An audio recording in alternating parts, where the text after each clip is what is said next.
नमस्कार, आप देख रहे हैं लोकतंत्र। मैं हूं आपके साथ अक्षय सिंह। आगामी लोकसभा चुनाव में विरोधियों को चारों खाने चित्त करने के साथ जीत की हैट्रिक लगाने को बेकरार बीजेपी लगातार मंथन के जरिए जीत के नुस्खे तलाश रही। एक तरफ संघ यानी कि राष्ट्रीय स्वयंसेवक संघ की अखिल भारतीय प्रांत प्रचारक बैठक तमिलनाडु के ऊटी में हो रही है और माना जा रहा है कि संघ की बैठक बीजेपी के मिशन दक्षिण के लिए काफी मुफीद साबित हो सकती है।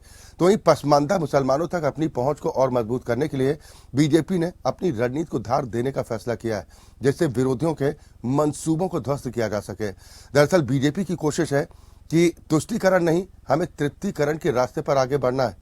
ऐसे में सवाल इस बात को लेकर उठ रहे हैं कि बीजेपी के इस कदम से, स्नेह यात्रा से बीजेपी को मुस्लिमों का स्नेह मिल पाएगा।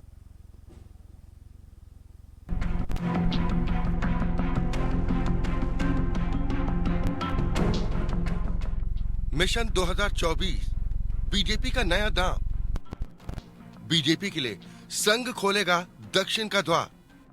पसमानदा मुसलमानों को पक्ष में करने के लिए बीजेपी निकालेगी यात्रा।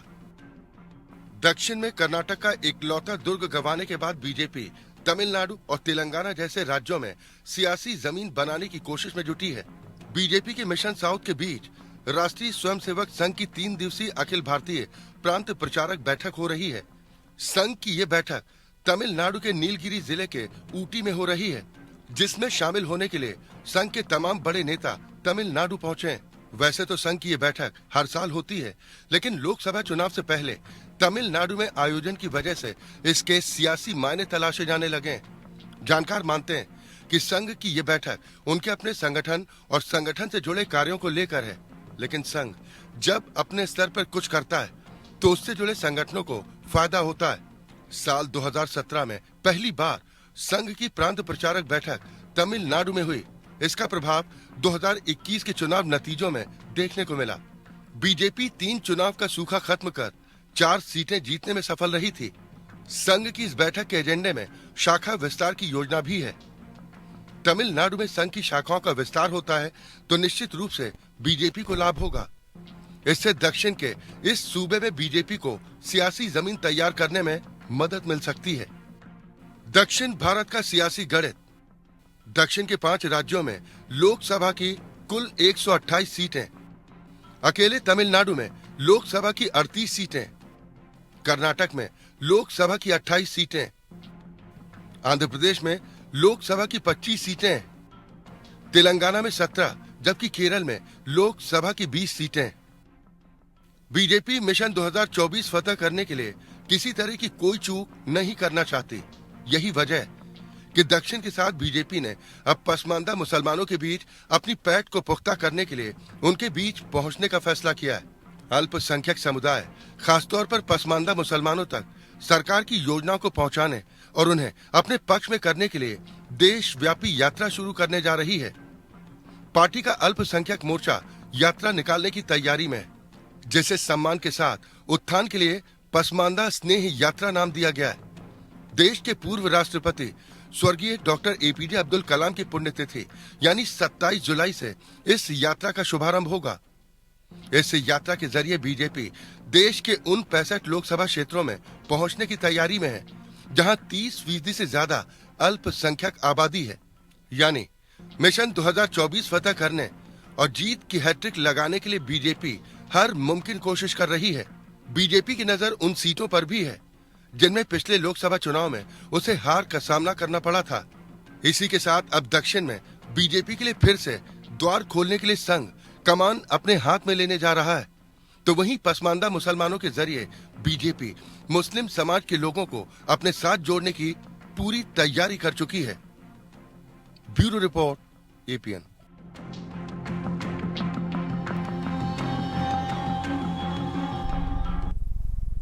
यहाँ तो जीत की हैट्रिक के लिए बीजेपी का ये नया दांव। अब दक्षिण की कमान संभालेगा संघ, जबकि पसमानदा मुसलमानों के बीच अपनी पैठ बढ़ाने की कोशिश अब बीजेपी की तरफ से की जा रही।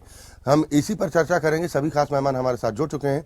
सबसे पहले अपने दर्शकों की मुलाकात अपने आज के सभी सम्मानित अतिथियों से। मेरे साथ विजय खैरा साहब हैं, आप प्रवक्ता भारतीय जनता पार्टी हैं। रत्नाकर सिंह जी कांग्रेस के प्रवक्ता हैं, हमारे साथ इस चर्चा का हिस्सा हैं। समाजवादी पार्टी का पक्ष रखने के लिए पार्टी के प्रवक्ता रविंद्र प्रताप सिंह जी हमारे साथ इस कार्यक्रम का हिस्सा हैं, जबकि राम प्रकाश पांडे जी हमारे साथ इस चर्चा में शामिल हैं। आप प्रवक्ता टीएमसी हैं और राजनीतिक विश्लेषक रुद्र प्रताप सिंह जी हमारे साथ इस कार्यक्रम का हिस्सा है। बहुत स्वागत है आप सभी का। शुरुआत मैं विजय खैरा साहब आपसे ही करूंगा।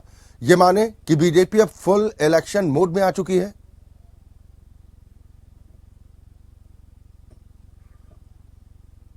खैरा साहब आवाज पहुंच रही है आप तक?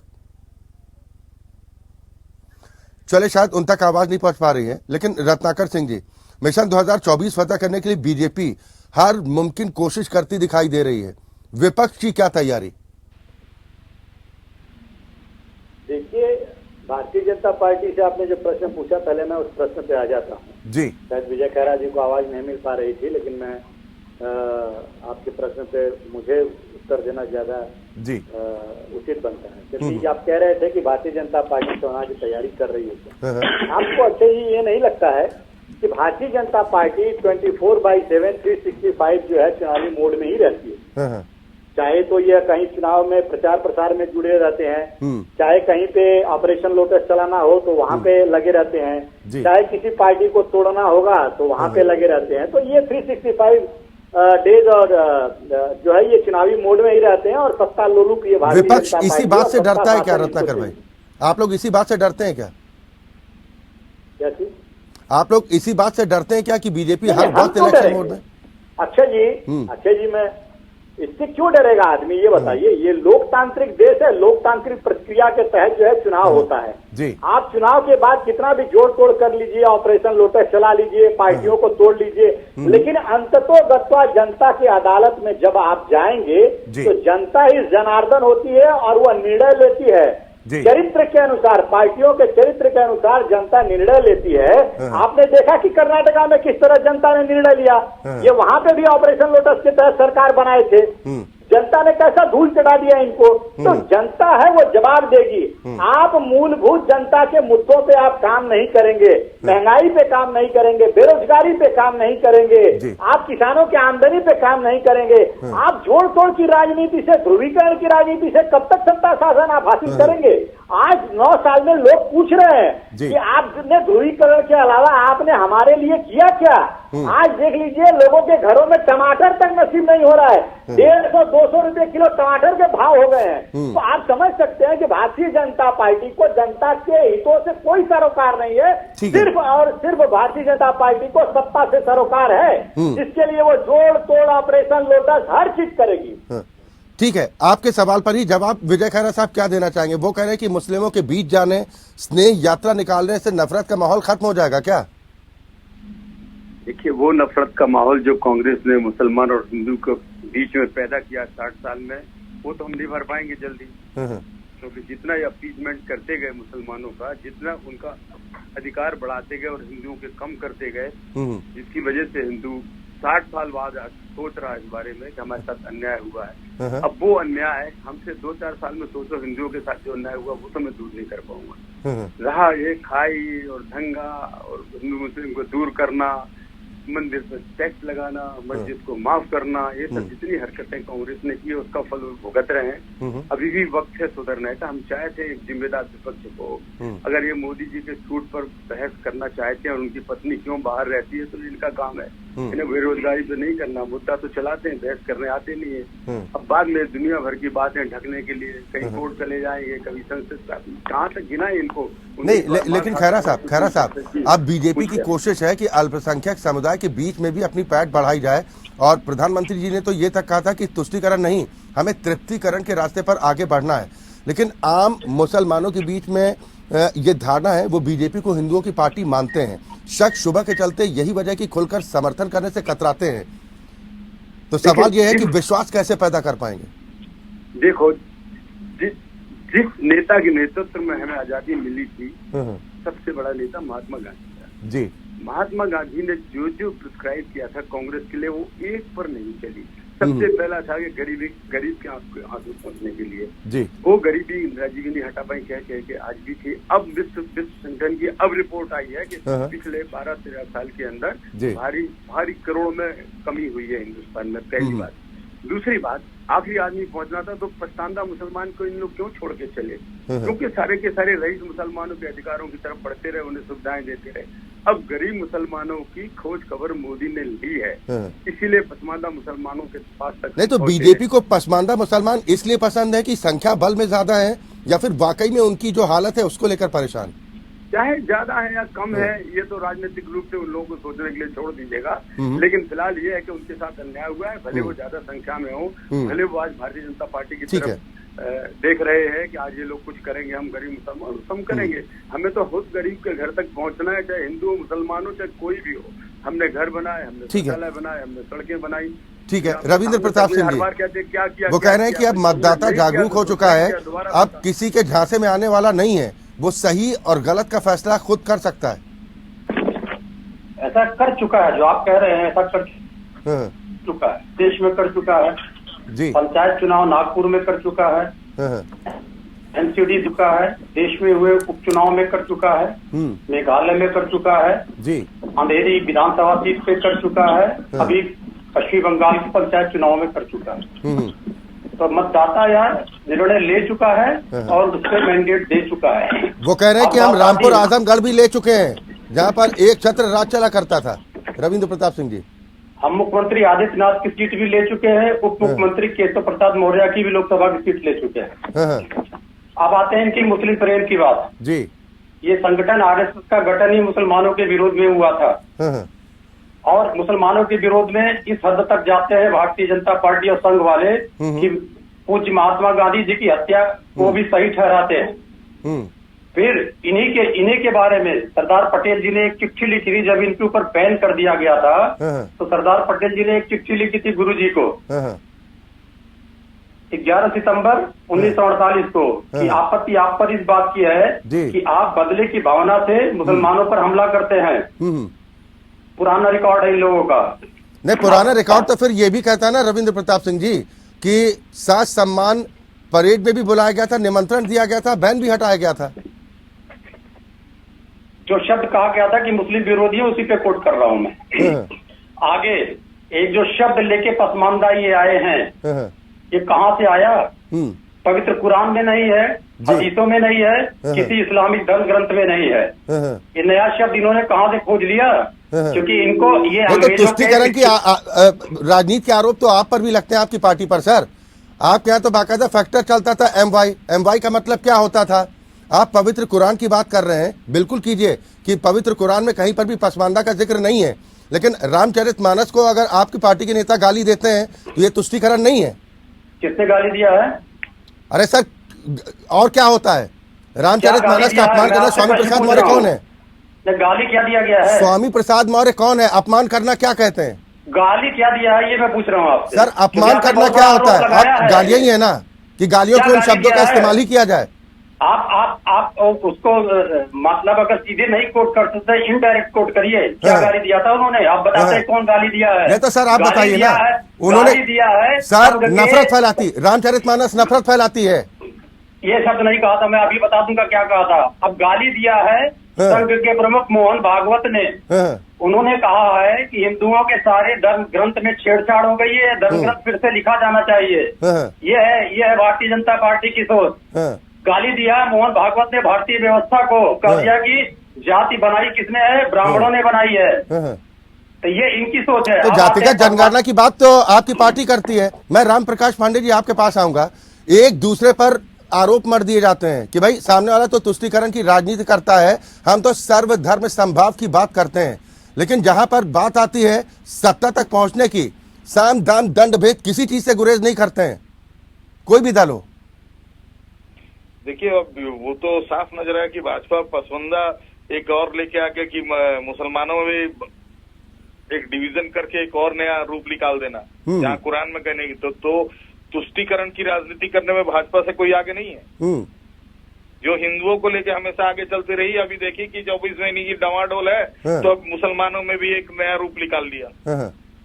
तुष्टीकरण करके के साम दाम दंड भेद करके जैसे भी जी चले हम, क्योंकि 9 सालों के अंदर में भाजपा ने कोई भी काम नहीं किया। जो भी इन्होंने वादे किए थे जनता से वो तो किया नहीं जी।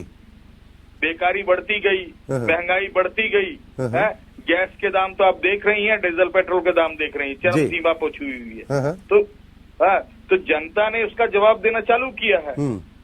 अभी पश्चिम बंगाल में पंचायत इलेक्शन में इनको जवाब मिला है, अच्छा खासा करारा जवाब मिला है। तो इस परिस्थिति को देखते हुए अब ये तुष्टीकरण की एक और राजनीति करने के लिए आपकी पार्टी पर तो आरोप लगते हैं कि तुष्टीकरण की इंतहा तो आपकी पार्टी करती है, आपको रोहिंग्याओं और बांग्लादेशियों पर भरोसा हो गया ज्यादा। ये आरोप आपके विपक्षी लगाते हैं, हमारा नहीं है। पूरे पश्चिम बंगाल में जो पंचायत इलेक्शन का रिजल्ट आया है, पूरे पश्चिम बंगाल में रोहिंग्या और बांग्लादेशी तो नहीं है। कुछ है, आप मान रहे कुछ है। सारे पश्चिम बंगाल में आज रिजल्ट हमारा अच्छा है। तो उनके बोलने से रोहिंग्या और बांग्लादेशी वो है तो निकाल के बताए ना। हमारे यहाँ पे तो है नहीं। विजय खैरा साहब जवाब दीजिए, फिर रुद्र भाई आ रहा हूँ आपके पास। हेलो जी विजय खैरा साहब। देखिए, पहली बार तो ये गांधी जी की बात कर रहे थे, अब तो कहना छोड़ दें कम से कम। न पटेल को इन्होंने पढ़ा है, सरदार पटेल को, और न इनको उस समय का कुछ पता है। बोलना जरूर है, जिस तरह से बराबर हम पर आरोप लगाते रहे भारतीय जनता पार्टी पर, सांप्रदायिक सांप्रदायिक सांप्रदायिक। हम मंदिर जा रहे, जनेऊ पहन रहे, तो अब क्या राहुल गांधी सांप्रदायिक हो गए क्या? ये सोचने की बात है। हम पर जो बात कह रहे थे वही टीका आप लगा रहे हैं, अब क्या हो गया आपको? इसी तरीके से सरदार पटेल ने आरएसएस को बिल्कुल क्लीन चिट दी थी। इन्हें नहीं पता इस चीज का, बैन हटाया था हाई इंक्वायरी जांच करने के बाद। ये बताओ ना पब्लिक को। ठीक है, तुमने बोला आरएसएस ने किया, उसका जांच हुई, हाई लेवल पे जांच हुई, उसका सरदार पटेल जी ने क्लियर कर दिया उसको। इसके पहले नेहरू जी ने लिखा था, जब कबायली आए थे कश्मीर में तो आरएसएस गई थी वहाँ मदद के लिए, नेहरू जी ने प्रशंसा की। लेकिन पढ़ना नहीं है, बोलना है सांप्रदायिक सकायदात। नहीं तो कांग्रेस तो आज भी तुलना करती है संघ की मुस्लिम ब्रदरहुड से। अगर मैं झूठ बोलता हूँ तो मुझे टीवी पे द्वारा बैठने का अधिकार ही नहीं है। अब आप, अच्छा दूसरी बात, अब आप कह रहे कि हमने पसमानदा मुसलमान, अरे भाई वो नहीं है क्या? वो ग्रुप नहीं है क्या? जिस गरीब को आपने उन्हीं से पूछ लीजिए ना जाके, उन मुसलमानों से। अगर हम बहका रहे हैं, हम गलत कह रहे हैं, तो आप समझा दीजिए जाके। ये क्या बात है? घबरा क्यों रहे इस बात से कि मुस्लिम भी आएगा?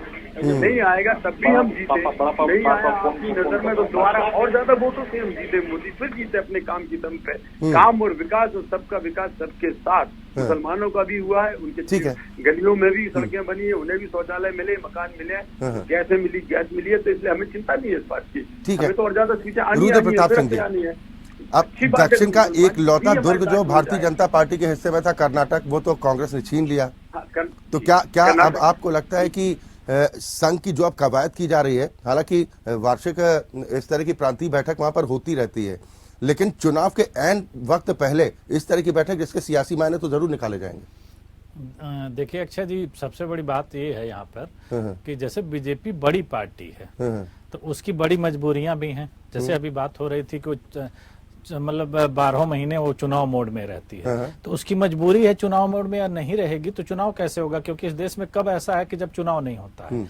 अब जहां तक रही बात, जैसे बीजेपी के साथ एक अच्छी बात क्या आती है राजनीतिक तौर पे, कि वो अपनी गलतियों से सीख लेकर के चीजों को आगे बढ़ाती है। अब हमें ये नहीं पता है कि 1980 में क्या हुआ था, 90 में क्या हुआ था, लेकिन वर्तमान में बीजेपी की अगर आप राजनीतिक तैयारियों को देखेंगे तो अपनी पिछली गलतियों से सीखती है और तुरंत आगे बढ़ जाती है। संघ से डरती है क्या विपक्षी पार्टियां? नहीं, संघ तो देखिए, संघ तो के लिए आरोप लगाने के लिए विपक्षी दलों के पास एक मुद्दा है कि संघ के ऊपर आरोप लगाइए कि वो हिंदू मुस्लिम विरोधी या जो भी है, लेकिन वो सब बातें बहुत पुरानी हो चुकी हैं, लोग सुनते सुनते थक चुके हैं। अब जैसे देखिए, बीजेपी जो विपक्ष के पास एक वोट बैंक था जिसे लोग बार बार कह रहे थे कि मुस्लिम वोट बैंक, बीजेपी के साथ नहीं था। अब मान लीजिए बीजेपी अगर उस दिशा में काम कर रही तो इसमें राजनीतिक कोई बुराई है नहीं, क्योंकि उस एक राजनीतिक पार्टी का दायित्व बनता है कि वो अधिक से अधिक लोगों को अपनी तरफ लाए।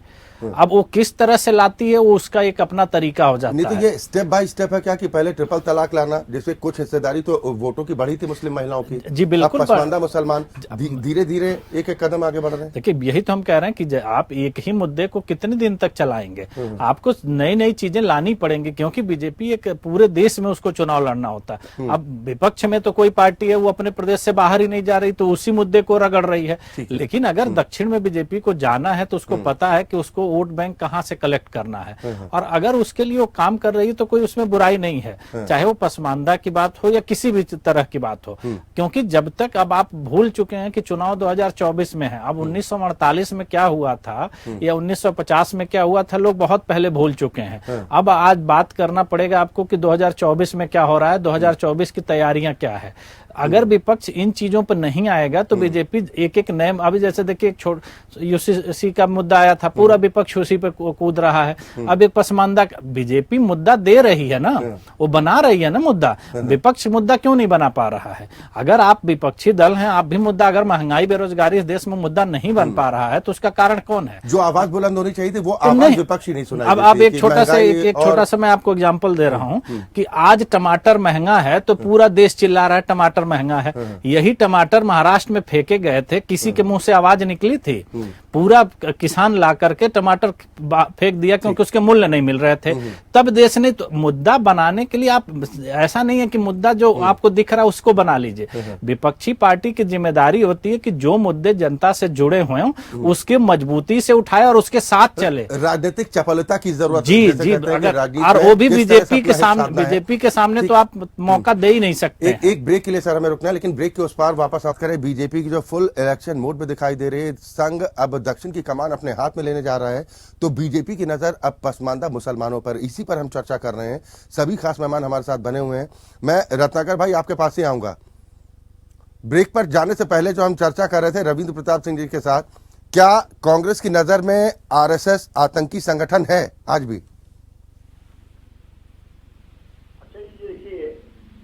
अभी भारतीय जनता पार्टी के प्रवक्ता गांधी जी का गुणगान कर रहे थे। इन लोगों के मुंह से गांधी जी का गुणगान सुनकर के बहुत आश्चर्य हो कि टीवी पे बैठ करके ऐसे गांधी जी की अच्छी अच्छी बातें तो करते हैं, लेकिन उसी गोडसे को ये देश का सच्चा सबूत बताने से भी नहीं चूकते। बिहार के गिरिराज सिंह की बात मैं याद दिलाना चाहता हूँ जी। उन्होंने किस तरह से गोडसे को सच्चा सपूत बताया। मतलब ये पूरी भारतीय जनता पार्टी बार बार गांधी जी को अपमानित करने का ये काम करते हैं। प्रज्ञा ठाकुर हो चाहे तमाम अन्य नेता हो, गांधी जी के बारे में ऊल जलूल बातें करना, अनाप शनाप बातें करना और गोडसेवादी अपनी विचारधारा को सही साबित करना, सही ठहराना, ये इनकी फितरत है। इनके मुंह से गांधी जी का बखान अच्छा नहीं लगता। ठीक है, अब मेरे सवाल का जवाब। कह रहे हैं पसमानदा मुसलमानों के बारे में, मैं बता दूं अक्षर भाई कि मुसलमानों की बात आज ये कर रहे हैं, वो भी पसमानदा मुसलमान, ठीक है, आप कर रहे थे। लेकिन आपके चुनाव आते ही आपको पसमानदा मुसलमान क्यों याद आने लगते हैं भाई? अभी तो कर्नाटक में जब चुनाव हुआ था, जब विधानसभा का चुनाव हुआ था, उस समय तो आपने पसमानदा मुसलमानों का आरक्षण ही खत्म कर दिया है। आप तो कहने लगे थे कि हमको तो वो मुसलमानों का वोट ही नहीं चाहिए। तो ये एक तरफ कहते हैं मुसलमानों को तिरस्कार की भावना से देखते हैं, तिरस्कृत करते हैं, उनको द्वयम दर्जे का, द्वयम श्रेणी के नागरिक समझते हैं। नहीं तो कभी पसमानदा समाज के लोगों का नेता दिग्विजय सिंह को माना जाता रहा, कभी ओवैसी साहब को माना जाता रहा। क्या अब आपको लग रहा है कि अब पोल शिफ्टिंग होने जा रही है?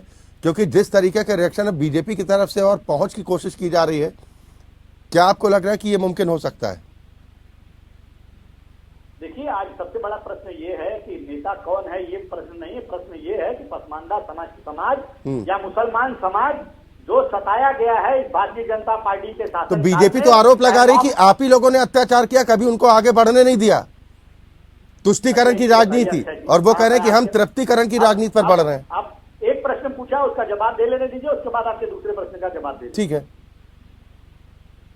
ये भारतीय जनता पार्टी है, इनके शासनकाल में तमाम उदाहरण ऐसे पड़े हुए हैं जहां पे देखा गया है कि मुसलमानों को दबाया गया है। चाहे वो बुलडोजर तंत्र से उत्तर प्रदेश में महाराज योगीनाथ आदित्यनाथ जी बिना सबूत के उनके घरों को ढाने का काम कर रहे हो, चाहे फिर मुसलमानों को मॉब लिंचिंग के माध्यम से उनको प्रताड़ित करने का काम किया। नहीं तो कांग्रेस पार्टी अदालत गई क्या किसी मामले को लेकर?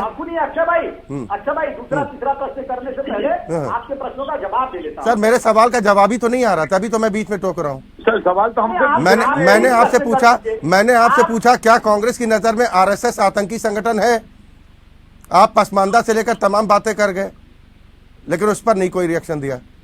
हाँ, मैं बताना चाहता हूँ आपको, बताना चाहता हूँ जी। हर वो संगठन जो धार्मिक हिंसा फैलाता है, हर वो संगठन, ये गोल गोल नहीं, सीधा जवाब दीजिए, गोल मत घुमाइए, सीधा जवाब दीजिए, हाँ या ना, आतंकी संगठन है या नहीं?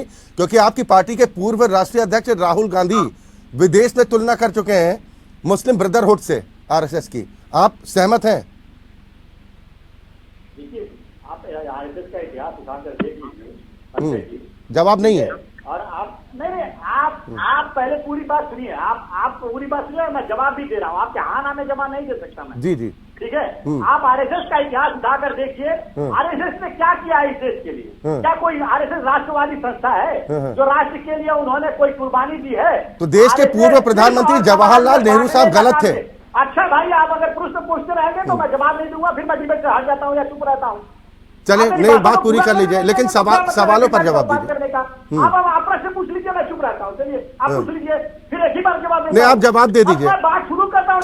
ठीक है, चुप जाता है कई बार, कोई बात नहीं, रत्नाकर भाई कोई बात नहीं, आप बोल लीजिए, मैं चुप रहता हूँ, आप बोल लीजिए। नहीं, आप, मैं तो उम्मीद करूंगा ना कि जो मैं सवाल कर रहा हूँ उसका जवाब आप दें, उसका आप नहीं दे रहे ना, इसलिए बीच में टोक रहा हूँ। नहीं, आप अगर आपकी मंशा है कि मैं हाँ ना में जवाब दूं, तो हाँ ना में जवाब नहीं दे सकता। मैं आरएसएस के इतिहास के बारे में जरूर लोगों को बता सकता हूँ कि किस तरह से वो समाज में बांटने का काम किया है। ठीक है, बताइए। वो मेरा अधिकार है जवाब देने का। हाँ बिल्कुल दीजिए। देखिए, आरएसएस को सारे लोग जानते हैं कि आरएसएस जो है देश की आजादी में नहीं, उन्होंने अपने नाखून तक नहीं कटाए हैं, और फर्जी राष्ट्रवादी जो है संस्था है वो सिर्फ और सिर्फ लोगों को लड़ाने का काम करती है, एक धर्म को दूसरे धर्म से लड़ाने का काम करती है। संघ प्रमुख का कितना बड़ा सब स्टेटमेंट है, मैं आपको बता दूं। हरिद्वार में क्या बोला था उन्होंने कि हमारे हाथ में अब जो है हम जो हाथ में डंडा लेकर भी हम अपने धर्म की रक्षा करेंगे। तमाम सारी चीजें हैं जो उन्होंने बोला था। समाज में कटुता फैलाने का काम किया उन्होंने। तो अगर समाज में कोई भी इस तरह की संस्था है जो समाज में कटुता फैलाने का काम करेगी, तो निश्चित रूप से कांग्रेस पार्टी कभी सर तन से जुदा पर भी तो बोल दीजिए रत्नाकर भाई, फिर आप कहेंगे बीच में सवाल कर रहे हैं। समाज के लोगों को जो इस देश की आजादी में हिस्सा लिए, इस देश के निर्माण में जिनकी सहभागिता रही है, सबको साथ लेकर के चलने का काम करती है। ठीक है, विजय खन्ना साहब जवाब दीजिए। वो कह रहे हैं कि आरएसएस का आखिर क्या योगदान रहा देश में, बताते क्यों नहीं, सिर्फ बांटने का काम किया। आप तो एक लाइन पूछ रहे हैं, बात 50 उठ गई है, मुझे तो 40 बातों का जवाब देना है। आप तो एक लाइन पकड़ के पीछे बैठ गए, बाकी इनसे लेक्चर दिलवा रहे पूरा। अब मुझे सबसे पहले इन्होंने गोडसे बोला है, उसका जवाब सुनिए। जी दीजिए। आप लगता कंफ्यूज है रत्नाकर जी, गोडसे और सावरकर दो व्यक्ति अलग अलग थे, लगता आप कुछ भूल गए, कुछ कंफ्यूज हो गए हो। अभी आपने जो बोला है सुनिए, आप सावरकर की है, जवाब देना मेरी बात का। अभी तो आप भूल गए, कंफ्यूजन में पड़ गया लगता।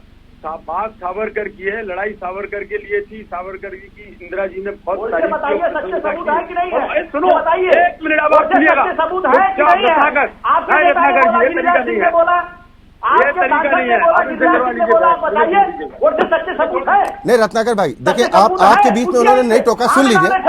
भाजपा भी इनसे करवा लो रत्नाकर जी। नहीं रत्नाकर भाई, आपके बीच में उन्होंने नहीं टोका, सुन लीजिए। आपको जो ऐतराज है मैं दोबारा आपके पास आ जाऊंगा, फिर आप ये कह रहे कंफ्यूजन है, आप बता दीजिए ना। आपके नेता बोल रहे हैं कि गोडसे सच्चे सबूत है।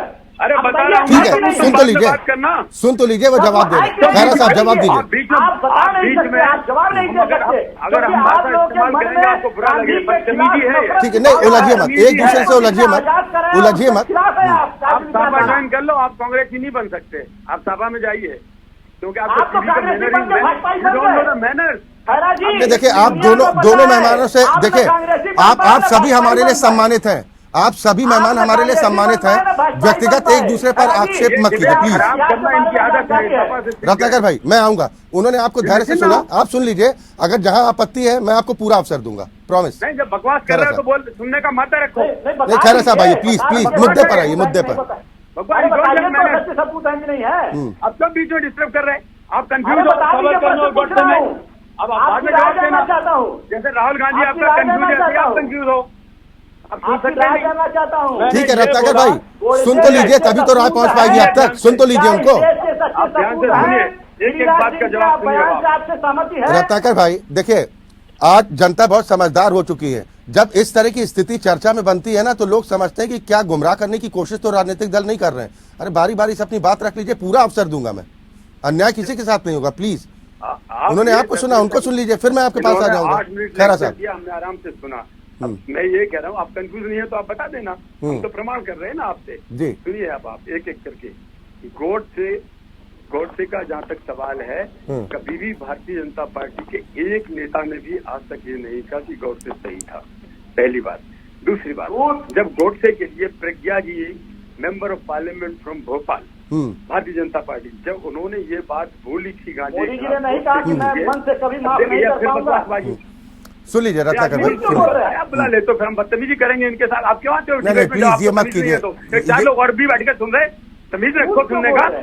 प्लीज प्लीज आप सभी से निवेदन है, आपस में उलझिए मत, उलझिए मत सर, उलझिए मत प्लीज। उलझना क्या सवाल, आप उलझवा रहे हैं। क्यों नहीं बंद करते? आप अपनी बात पूरी कीजिए ना खैरा साहब। या तो आप इनको टर्म दीजिए बोलने के, या मुझे दीजिए। खैरा साहब क्यों समय वेस्ट हो रहा है, आप अपनी बात रखिए, आप अपनी बात रखिए।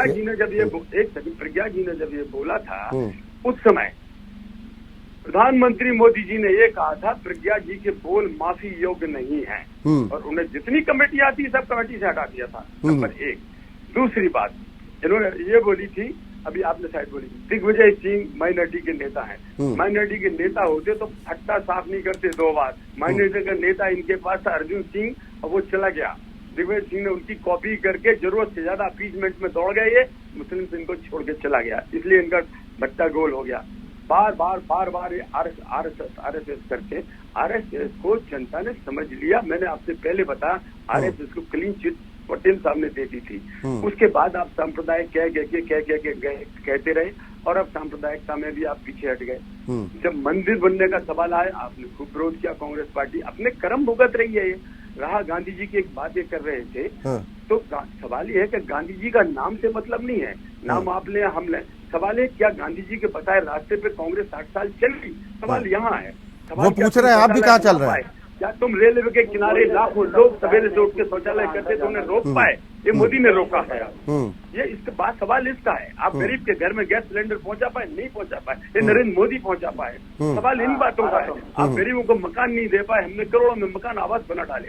इनकी बात करो। राष्ट्रीय राजमार्ग देखिएगा आप, गडकरी जी ने वर्ल्ड रिकॉर्ड कायम कर दिया, विश्व रिकॉर्ड कायम किया है। नहीं, आप इग्नोर करोगे, करो, जनता तो सामने जवाब दे ही देगी अभी आपको। वो कह रहे हैं फिर कर्नाटक की जनता ने नकार क्यों दिया? विजय खैरा साहब रह गई, खैरा साहब दुख होता है। वो कह रहे हैं कि कर्नाटक की जनता ने क्यों नकार दिया बीजेपी को? आप पूछिए। नहीं, वो पूछ रहे हैं कि कर्नाटक की जनता ने फिर नकार क्यों दिया बीजेपी को? इसका भी जवाब दे देते हैं। कर्नाटक में हमको 36% वोट मिले थे। अब कर्नाटक में हमको 35.5% से अधिक वोट मिले हैं। हमने 0.5% वोट सिर्फ खोए हैं। ठीक है, जीत हार का सवाल है। सब तक हुई। एक सेकंड हजरा, इसको पता नहीं ना, हमसे ज्यादा वोट कांग्रेस को पिछली बार ही मिले थे। नहीं पता है इनको, सो रहे होंगे। भारतीय जनता पार्टी से अधिक वोट कांग्रेस को पिछले विधानसभा। अब आपने हमसे प्रश्न पूछा, इनको जिनको पता नहीं होता है, डिबेट खराब करने की हैबिट होती है, उनको सिखाया जाता है। नहीं तो ये साइलेंस रही है, फिर आप बोलना ना, आपको मौका ज्यादा दिया जाता है।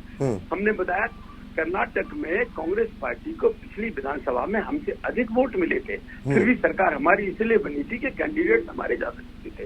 तो हमने कुछ खोया नहीं है। कांग्रेस को जो मिला है दूसरी पार्टी से मिला, इसलिए सरकार बन गई। लेकिन अभी भी हमारे 28 में 25 मेंबर ऑफ पार्लियामेंट है, ये मत सोचना।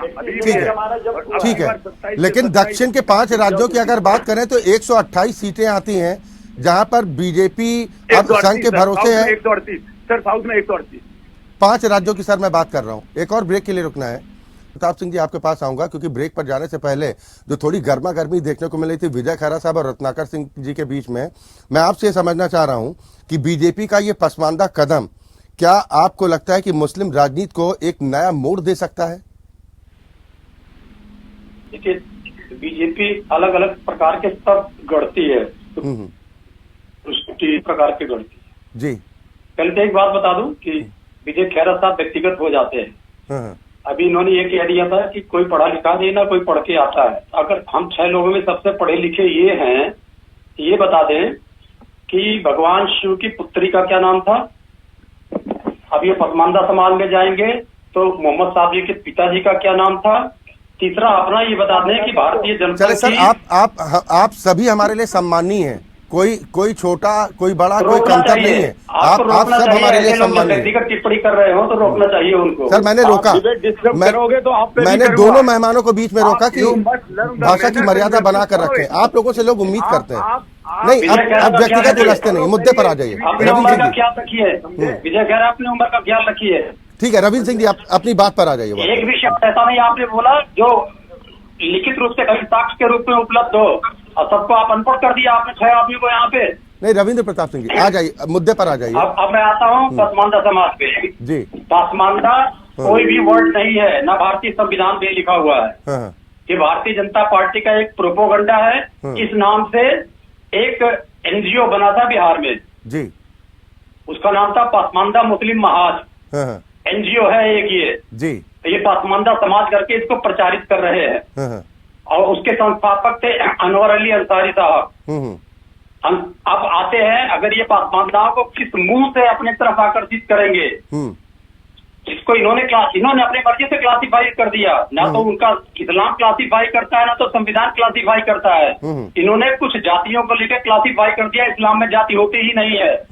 तो इन्होंने जो क्लासिफाई किया उस क्लासिफिकेशन पे करते हैं। फालू खान भी पसमानदा था, तबरेज भी पसमानदा था, बिल्किस बानो भी पसमानदा थी, जिसको मार के आप लोगों ने पेट फाड़ के बच्चे निकाले थे और क्रूर हत्याएं की थी।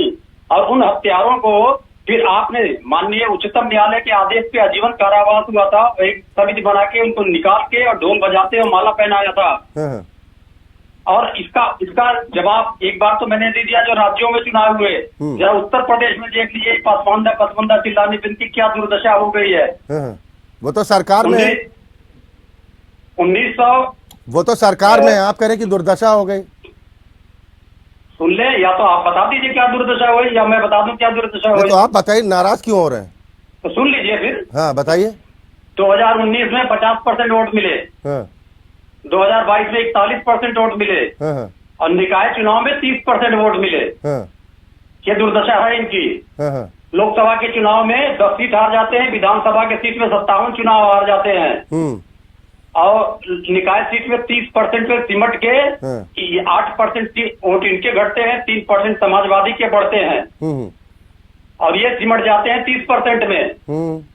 तो ये पसमानदा कहने का इनका हुआ। अब आइए पसमानदा में, उत्तर प्रदेश में सबसे ज्यादा पसमानदा। ठीक है, तो नहीं मुझे यही तो बताइए कि उत्तर प्रदेश में सबसे ज्यादा आबादी पसमानदा समाज की है। आप कह रहे कि पसमानदा शब्द बीजेपी ने गढ़ा, आपने कहा कि ये शब्द बीजेपी ने गढ़ा, तो भारतीय जनता पार्टी बताएगी क्योंकि उसने गढ़ा है। लेकिन जो मैं बताता हूँ, उनकी दुर्दशा क्यों है, उनकी दुर्दशा क्यों है आज भी? उनकी दुर्दशा है कि जब वो मस्जिद में बैठते हैं तो हमारे वहाँ जैसे जातिगत भेद है उनके वहाँ नहीं है। वो सब एक साथ बैठते हैं। जब शुक्रवार को जुमे की नमाज अदा करते हैं तो कोई डिस्कशन करते हैं कि आपको तोड़ा जा रहा है। और जो मैं कहने जा रहा था, उत्तर प्रदेश में 2 जगह इनके हिसाब से भारतीय जनता पार्टी के जो फैला रहे भ्रम कि पसमानदा सबसे ज्यादा, एक तो है बनारस, जौनपुर, गाजीपुर, मऊ, फिर दूसरा है मेरठ में। जी कहा था माननीय प्रधानमंत्री जी ने, इसको क्वेटो बना देंगे और बुनकरों को अलग से हम सुविधाएं देंगे और भारत का कालीन जो है पूरे विश्व में छा जाएगा। बुनकर जो है कि अपने आज सबसे ज्यादा दुर्दशा अगर कोई झेल रहा है तो बनारस के आसपास के बुनकर झेल रहे हैं। नहीं, ये हाल कोई आज का नहीं है ना सर रविंद्र प्रताप जी, ये हाल आज का नहीं है, पिछले कई वर्षों से उनकी हालत खराब पड़ी हुई है। फिर उस आरोपों के घेरे में तो सभी आ जाएंगे जो सत्ता में रहे। कि वर्तमान में बात करेंगे तो वर्तमान में 9 साल से इनकी सरकार है, इन्होंने वादे पे वादे किए हैं। नहीं तो लोग कहेंगे ना कि जब आप सत्ता में थे तब ज्ञान नहीं आती है, जब विपक्ष में बैठते हैं तभी ज्ञान आता है। जब हम सत्ता में आएंगे तो हमसे फिर प्रश्न पूछ लीजिएगा, हमने किया है फिर पूछ लीजिएगा, कहीं तो बताना शुरू कर नहीं तो ये आवाज जो आप बुनकरों की बात कर रहे हैं या फिर और तमाम वर्गों की बात कर रहे हैं, मोदी जी ने तो ये आरोप तो आप लोग 2017 के चुनाव में भी लगाते रहे, फिर 2022 के चुनाव में भी लगाते रहे। जनता ने यकीन क्यों नहीं किया, जनता तक बात क्यों नहीं पहुंचा पाए? जनता ने जहां यकीन किया मैंने बता दिया आपको, जनता ने 57 सीटें कम कर दी, इनका कर दिया, जनता ने सुना। और चलिए, यानी समाजवादी पार्टी निकाय चुनाव के नतीजों से खुश है, ठीक है। मैं राम प्रकाश पांडे जी आपके पास आऊंगा। राम प्रकाश पांडे जी, अब पूर्व राष्ट्रपति डॉक्टर एपीजे अब्दुल कलाम साहब को सियासी आइकन बनाने की तैयारी बीजेपी ने कर ली है। आपको लग रहा है कि धीरे धीरे जो तमाम चाहे आरोप कांग्रेस लगाती है कि पटेल साहब को भी बीजेपी अपना बताती है, गांधी जी को भी अपने खेमे में बताती है, ये धीरे धीरे एक एक आइकॉन अपने साथ ले जाना चाहते हैं क्या? देखिए, ये धीरे धीरे एक एक आइकॉन अपने साथ ले जाना चाहते हैं, किंतु जनता इतनी बेवकूफ नहीं है। जिस पसमंदा मुसलमानों को लेके अभी राजनीति करना चाह रहे हैं ये, तो एनपीआर एनआरसी का जो डंका इतना बजा रहे थे, वो क्या बोलेगा? उस जगह क्या जनता को जवाब देंगे? अब रोहिंग्या बांग्लादेशी उनको निकालेंगे एनपीआर एनआरसी करके, ये क्या है? तो इन सब चीजों का तो जनता के सामने जवाब देना। जनता के बेवकूफ है, जनता के सामने उस सब चीजों का जो जवाब था कि भाई एनआरसी एनपीआर ले आ रहे थे, तो आज मुसलमानों का क्या है? किनको उनके बीच में क्या जाके उनके वोट की बैंक क्यों बनाना चाह रहे हो? तो जनता इतनी बेवकूफ नहीं है, जनता जान गई है। इसीलिए नहीं तो बीजेपी ये तो कह रही है कि अब माहौल भी बदल रहा है। आपने जो बात कही मैं उसी को आगे बढ़ा रहा हूं कि अब जनता जाग चुकी है, तो वो यही कह रहे हैं कि अब लोगों का मिजाज बदल रहा है। उत्तर प्रदेश का एग्जांपल दे रहे हैं कि रामपुर सीट जहां पर अल्पसंख्यक आबादी सबसे ज्यादा, आजमगढ़, वो भी बीजेपी के साथ चले गए। यानी मिजाज तो बदला है ना, मेंटालिटी बदली है लोगों की। मेंटलिटी बदली है लोगों की, किंतु अभी जो ये लेके आए हैं तो मेंटलिटी फिर लोगों की और बदलेगी ना। अब वो समय नहीं रह गया कि आप, जनता पूरी देख रही है कि बीजेपी क्या क्या। साहब, एक फाइनल रिएक्शन मैं आपसे चाह रहा हूं, क्या कहेंगे? क्या दक्षिण का द्वार जो बंद हो चुका है, कांग्रेस ने आपको कर्नाटक से बाहर का रास्ता दिखाया, क्या संघ के कमान संभालने के बाद आपको लग रहा है कि रास्ते बन जाएंगे? देखिए, आपके पहले अब ये बांग्लादेश की बात कर रहे थे तो सुन लें, एक एक बांग्लादेशी को निकाल देंगे, एक एक। आप जितना मर्जी प्रचार कर लो। अरे पहले ये तो बताइए, चिन्हित कीजिएगा। सुनिए पांडे जी, उन्होंने आप दो बार सुना, आपको भी सुन लो। एक एक को निकाल देंगे जो बाद में आए हैं। इंदिरा गांधी ने इंग्लैंड में बोला एक एक बांग्लादेशी को निकाल दूंगी, उसका शब्द बोल रहा हूँ आज इंदिरा गांधी का। और जो उन्होंने कहा कब निकालेंगे आप, मैंने समय सीमा में नहीं बता सकती। पढ़ो पहले, पढ़ के नहीं आते हो, समझे? अभी आप बोल रहे हो एक बात। अब आपने पूछा दक्षिण का द्वार। दक्षिण में हमारे पास 29 सीटें हैं और कांग्रेस के लोकसभा से हमारे पास 2 सीटें ज्यादा है, पहली बात। इसलिए हमें कोई चिंता नहीं है। We are the largest party in Lok Sabha in south. 138 सीटों में से हमारे पास 29 सीटें हैं, कांग्रेस से ज्यादा है। दूसरी कोई पार्टी है नहीं। तो इसलिए जहाँ तक वहाँ की भौगोलिक स्थिति, वहाँ की संस्कृति, हिंदी अंग्रेजी का झगड़ा, ये 60 साल में निपट नहीं पाए, इसलिए साउथ सेग्रीगेशन में रहता है और स्थानीय फीलिंग की वजह से वो इकट्ठे रहते हैं और लोग वहाँ स्थानीय पार्टियां जीतती रहती हैं। अब सवाल आया है, आप तो नहीं ला पाए, हम राष्ट्रीय धारा कर रहे हैं उनको एक साथ, और हमारे वो दरवाजा खुला है, खुल ही गया है। 4 सीटें हमने पहली बार हमने तेलंगाना में जीत के दिखा दी, तो हमने तो पैर वहाँ जमा ही लिए। कांग्रेस सपोर्ट रही है, चिंता। ठीक है रत्नाकर भाई, अपनी बात पूरी करिए संक्षेप में। क्या वाकई में डर लग रहा है क्या कांग्रेस को कि अगर संघ पहुंचता है तो इसका फायदा हो सकता है बीजेपी को? क्योंकि जब पहली बैठक हुई थी, प्रांतीय बैठक 2017 में, 2021 के चुनाव में रिजल्ट मुफीद आया था, 4 सीटें जीती थी बीजेपी, 3 बार का सूखा खत्म हुआ था। अच्छा भाई खैरा जी, आपने बहुत सारे प्रश्न पूछा, खैरा जी ने उसका सटीक और सही जवाब कभी नहीं दिया। मैं पूछता रह गया कि आप बता दीजिए, आपके गिरिराज सिंह ने कहा कि सच्चे सपूत हैं वोट से, तो वो बता दीजिए हम उससे कितना सहमत है नहीं। ठीक है, आज ये दक्षिण के बारे में कह रहे हैं कि हम अपनी उपलब्धियां गिरा रहे हैं और 2019 के चुनाव का हवाला दे रहे हैं। केरल में 0 सीट है इनकी, तमिलनाडु में 0 सीट है इनकी, आंध्र प्रदेश में 0 सीट है इनकी। अरे वो तो वायनाड तक जा रहे हैं रत्नाकर भाई, वो तो वायनाड तक जाने की तैयारी कर रहे हैं। नहीं, ये तैयारी करते रहेंगे ना, जनता इनको एक एक राज्य से हकालती जा रही है ना, आप देख रहे हैं। चलिए नहीं, माफी चाहूंगा, बीच में रोक रहा हूँ क्योंकि समय से ज्यादा इजाजत नहीं दे रहा है। तो ये तमाम जो उत्तर भारत के राज्य हैं, उन राज्यों में महागठबंधन जो हमारा होने जा रहा है, उससे ये भारतीय जनता पार्टी बुरी तरह। ठीक है रुद्र प्रताप सिंह जी, महागठबंधन पहली बैठक हुई, दूसरी कब होगी इस बारे में अभी कुछ स्थिति स्पष्ट नहीं हो पा रही है। आपको लग रहा है कि एक तरफ महागठबंधन, दूसरी तरफ बीजेपी की रणनीति, कौन किस पर भारी दिखाई दे रहा है? आपका विश्लेषण क्या कहता है? देखिए, बीजेपी का लक्ष्य बड़ा है तो उसकी जो सोच है, जो पॉलिसी है, वो भी बड़ी होगी। तो आप देख रहे हैं कि समय समय पर कोई न कोई ऐसी चीज लेकर के आ रही है कि जिससे उसकी आने वाले समय में उसकी जो भी मतलब चीजें हैं वो सही हो। इस दिशा में वो एक काम कर रही है। विपक्ष अपनी तैयारियों पर न ध्यान देकर के केवल बीजेपी के इन्हीं बातों पर ध्यान दे रहा है कि बीजेपी क्या कर रही है। अगर बीजेपी अपने तरफ कुछ भी अगर मुस्लिम वोट बैंक लाती है तो उसका क्या नुकसान है? वो तो सबको पता है कि बीजेपी के पास मुस्लिम वोट बैंक नहीं है। और अगर उसके लिए वो काम कर रही, भाई राजनीतिक दल अगर वो राजनीति नहीं करेगी तो और क्या करेगी? तो अगर उसको कहीं से भी फायदा मिल रहा है तो वो क्यों न करे? तो ये तो उसकी रणनीति है, विपक्षी एकता। और जहां रही विपक्षी एकता में आप देख रहे हैं कि मीटिंगें नहीं हो पा रही हैं, आपस में चीजें नहीं सुलझ पा रही हैं। तो ये जनता के बीच किस मुद्दे को लेकर के जाएंगे? क्योंकि लगभग जितनी विपक्षी पार्टियां हो एक दूसरे के खिलाफ विचारधारा से आई हैं। तो जब वो जनता के बीच जाएंगे तो जनता उनकी बातों पर कितना विश्वास करेगी? तो बहुत दूर की जनता बात जनार्दन है वही तय करेगी कि किसकी बातों पर यकीन करती है। लेकिन विपक्ष की तरफ से कहा जा रहा है कि बीजेपी का पसमानदा तुष्टीकरण खोखली बयानबाजी से ज्यादा और कुछ नहीं है, जबकि बीजेपी की तरफ से कहा जा रहा है कि तुष्टीकरण की नहीं, हम तृप्तिकरण के रास्ते पर आगे बढ़ना चाहते हैं, हर समाज को अपने साथ लेना चाहते हैं। लेकिन बड़ा सवाल ये कि जो आरोप विपक्ष की तरफ से लगते रहे कि भेदभाव किया जाता है, मुसलमानों के साथ दुर्व्यवहार होता है, क्या नफरत का माहौल खत्म हो पाएगा? बहुत शुक्रिया आप सभी मेहमानों का हमारे साथ इस कार्यक्रम में शामिल होने के लिए। और इसी के साथ लोकतंत्र में अभी के लिए बस इतना ही। खबरें लगातार जारी।